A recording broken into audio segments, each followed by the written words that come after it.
But first, we turn to the conflict in the Middle East. For the first time, the United States directly strikes Iran, prompting new fears of a global conflict and potential retaliation in the region. Now, yesterday, President Trump announced via social media that the U.S. bombed 3 nuclear sites in Iran, claiming the mission was a success. And we now know more about what weapons were used and how the attack was planned. NBC 5's Jenn Schanz has been following this developing story all morning and has new details. Good morning, Jen. Good morning, Christian and Kate. Moments ago, Secretary of Defense Pete Hegseth spoke from the Pentagon. We'll hear from him in just a moment. First, this operation was called Operation Midnight Hammer. More than 125 U.S. military aircraft were used, and this was the second largest B-2 mission ever flown, only exceeded by those after 9/11. Hegseth says this mission speaks to the strength of the U.S.-Israel alliance. He also urged Iran this morning to heed President Trump's warnings. As President Trump has stated, the United States does not seek war. But let me be clear.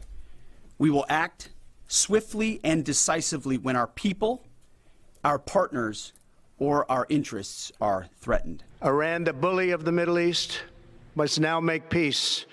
If they do not, future attacks will be far greater and a lot easier. Defense officials say this was a successful and very classified mission carried out around 2 in the morning local time, and that the U.S. achieved tactical surprise. At this time, it does not appear any Americans were hurt, but already Iran has launched missiles into Israel. Without congressional approval, the U.S. sent so-called bunker buster bombs to 3 nuclear sites in Iran, Fordo, Natanz, and Isfahan. Iran's foreign minister didn't mince words this morning either while speaking to global media in Istanbul. He says Iran will consult with Russia's President Vladimir Putin tomorrow. He called this attack unprecedented and says it risks bringing the world into chaos.